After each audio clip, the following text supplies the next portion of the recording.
Well, joining me now is our panel, and it's Sky News contributor Carolee Katsimbarnis and One Nation Chief of Staff at James Ashby. And good evening to both of you. Thank you for joining me on New Year's Eve. James, I will start with you. Today it was revealed in the Resolve Political Monitor that of all the federal politicians, Pauline Hanson and her newest MP, Barnaby Joyce, have enjoyed some of the largest turnarounds in support. And then on Sky News earlier today, Barnaby was asked whether he would be the leader of One Nation. Let's take a listen to his response. You don't rule it out, but I've got a big task in front of me. Look after the people of New England, number one.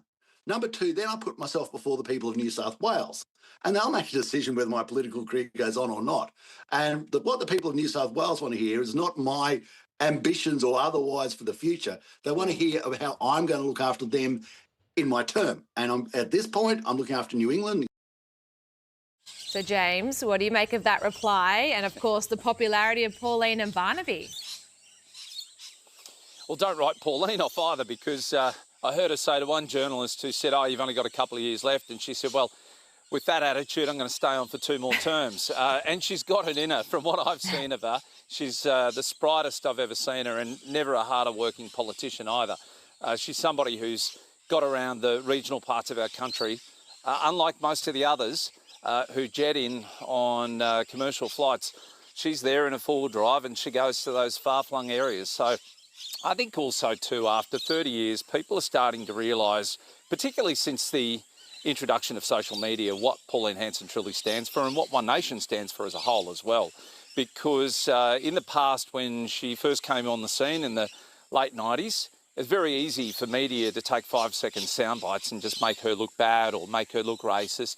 Whereas I think in the last 10 years, what Pauline's managed to do is grow her social media platforms, whether it be Facebook or Twitter or even Instagram for that matter, appeal to a broad range of demographics and talk to them one-on-one on their level, and not in sound bites, but actually give people a true indication of what she stands for.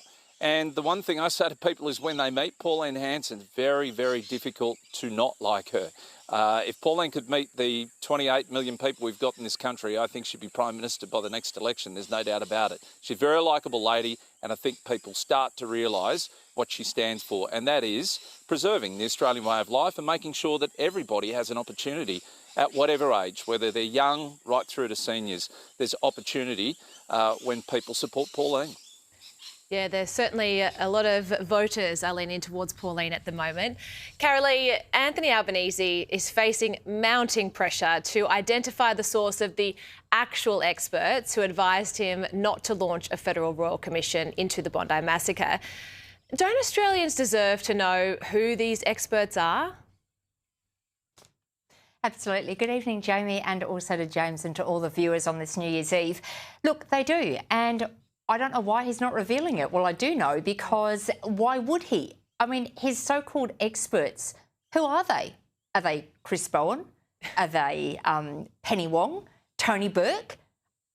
Why won't he reveal them? The reason is every day that goes by that he resists holding a royal commission is one more day that the Australian public and the pressure from Sky News and other media need to keep up on him as to why he isn't calling a royal commission.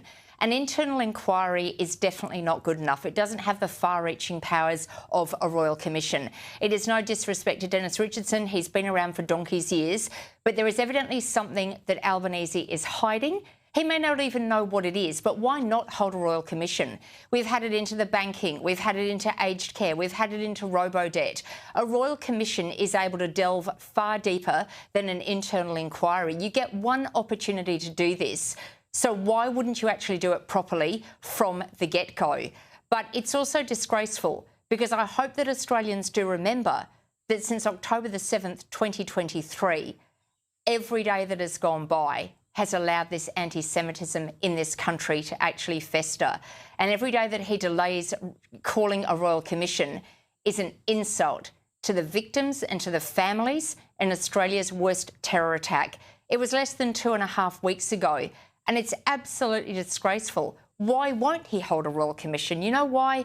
Because he knows that things are going to become uncovered. And I think he's just holding out that this celebratory period, it just sort of gets swept under the rug. But we will make sure we continue to keep calling for that Royal Commission.